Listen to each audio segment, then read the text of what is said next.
There's a quiet truth about life most people never face until it's far too late. Your suffering means absolutely nothing. It's not a message from the universe. It's not some cosmic punishment. It's not even a lesson. At least not until you decide it is. History is filled with people who were crushed by pain, and others who used the same pain to forge unshakable purpose. The difference between them wasn't luck. It wasn't destiny. It was something far more unsettling and far more within your control than you think. Nietzsche once said, "He who has a why to live can bear almost any how." But what happens when you don't have that why? When life feels like a meaningless grind of quiet misery? That's where the mind turns dark and the real battle begins. You wake up one morning and feel it before you even open your eyes. That silent weight pressing down on your chest. It's not the noise of the world that exhausts you, but the way your own thoughts follow you, like shadows you can't outrun. We all have them. Those private moments when we ask ourselves, why does it hurt to be alive? Not the sharp pain of an injury, but that deeper, more persistent ache. The one that feels woven into the fabric of existence. Philosophers have been haunted by this truth for centuries. Arthur Schopenhauer called it the suffering at the core of life. Buddha named it dukkha, the inescapable dissatisfaction of existence. And Carl Jung warned that much of our misery comes from avoiding the very pain we must confront. Here's the hard reality. Life isn't a puzzle you can solve to eliminate suffering. No amount of success, love, or comfort can erase it completely. We may change our circumstances, but sooner or later we run into the same wall. Grief, loss, loneliness, uncertainty. It's easy to believe suffering is a mistake in the system, an error we must fix. But what if suffering isn't a glitch? What if it's the operating code itself? Think of it like this. Every joy you've ever felt existed because you knew its opposite. You could feel warmth only because you've shivered in the cold. You could feel love because you've tasted absence. You could feel hope because you've looked into the abyss. And yet, most of us live as fugitives from pain, running endlessly, distracting ourselves, covering our wounds with noise, pretending we are fine. But the pain always finds a way back. In the quiet of the night, in the space between distractions, in the way certain memories return uninvited. The great paradox is this. The more you run from suffering, the more it owns you. The more you turn away from your wounds, the deeper they cut when they resurface. So perhaps the question isn't, how do I escape this? But what does this suffering have to teach me? This is the shift Jung urged us to make. To stop viewing pain as an enemy, and instead to treat it as a messenger. Because pain, when faced, has a strange alchemy. It can strip away illusions. It can reveal the truth about who we are. It can force us to grow in ways comfort never could. But before transformation comes, we must first do the most dangerous thing of all. Stop running.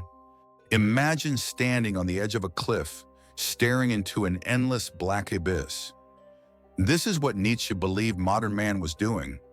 Only the abyss was not made of stone or shadow, but of meaninglessness. Nihilism for Nietzsche was not a simple loss of belief in God. It was a sickness, a spiritual disease, born from the collapse of the old values that had guided humanity for centuries. We had killed God, he said, not with daggers or poison, but with relentless doubt in the icy logic of reason. And in doing so, we destroyed the very foundation on which our morality and purpose once stood. Without that foundation, everything became unmoored. Truth was no longer absolute. Morality became relative. Life itself seemed absurd. Most people, Nietzsche believed, would not even dare to stare directly at this void. They would turn away, clinging to comforting illusions, political ideologies, shallow pleasures, the numb distractions of routine. But for those who could not look away, the risk was great. The abyss could pull them in. It could whisper that nothing matters, that no choice, no act, no sacrifice holds any weight. This is the danger of nihilism. It does not scream. It seeps. It corrodes from within until all motivation, all passion is replaced by a quiet despair. But Nietzsche was no pessimist. He was a warrior, and his battle was not to deny the abyss, but to conquer it, to walk right up to the edge and look into it without flinching, to say, yes, God is dead. Yes, the old certainties are gone. But that does not mean life is meaningless. It means the opposite. Meaning is now ours to create. In this war against nihilism, Nietzsche's weapon was not faith, nor obedience, nor nostalgia for the past. It was creation, the will to forge new values, new ideals, and a new spirit that could stand on its own without divine scaffolding. This was not a comfortable path. It required courage to reject easy answers. It demanded a spirit willing to burn in the fire of its own becoming. For Nietzsche, only by passing through the flames of nihilism, not avoiding them, could one emerge as something greater. And so, the war was not fought with armies or speeches, but within the human soul itself. A war in which the enemy was not out there, but in the whispers of one's own mind. Viktor Frankl once wrote, "In some way, suffering ceases to be suffering at the moment it finds a meaning. But meaning is not something you find lying in the street like a dropped coin. It is forged, hammered out in the white heat of your own pain. When you're crushed by grief, humiliation, or loss, your mind searches desperately for a reason. Why did this happen to me? What was the point of enduring this?" Most people try to silence these questions with distractions, noise, entertainment, and busyness, hoping that the pain will fade if they just look away long enough.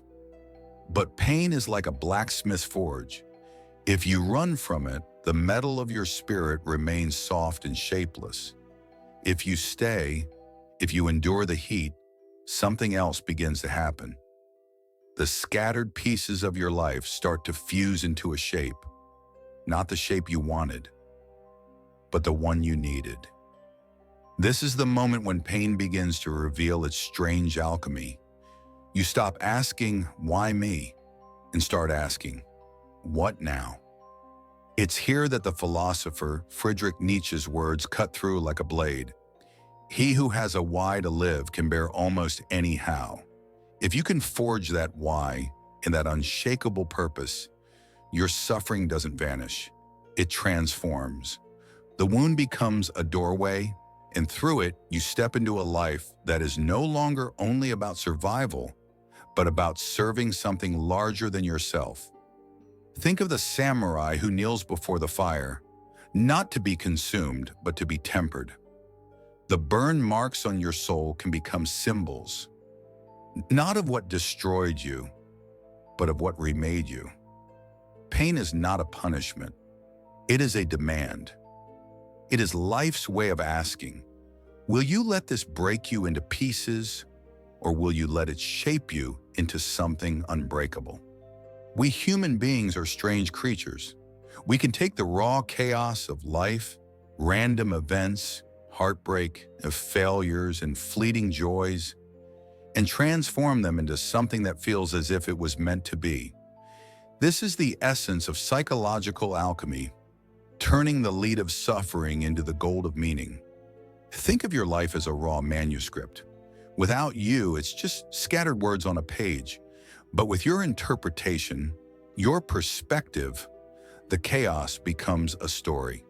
And every great story has conflict, tension, and moments where the protagonist must confront something far greater than themselves.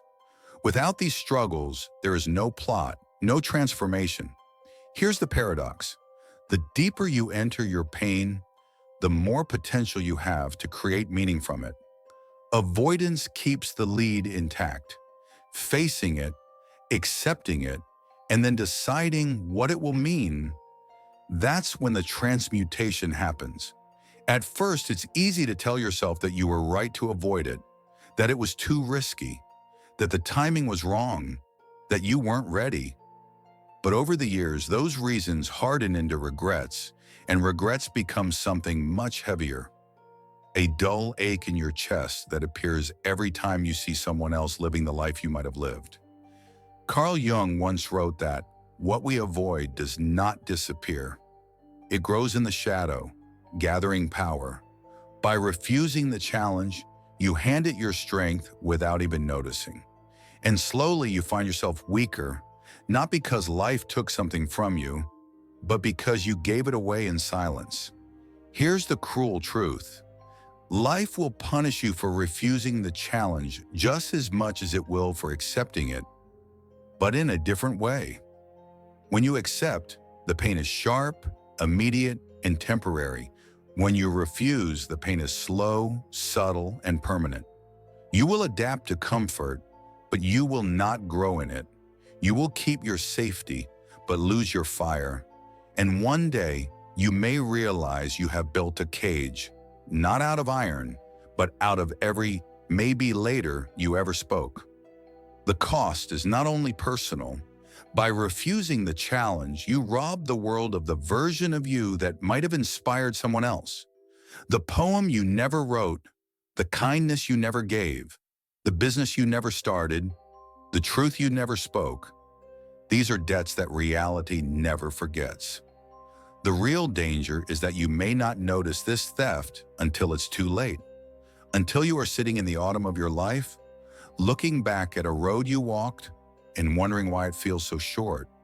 And then you will remember it is short because you never took the side pass. You stayed on the safest trail, and the safest trail is always the shortest.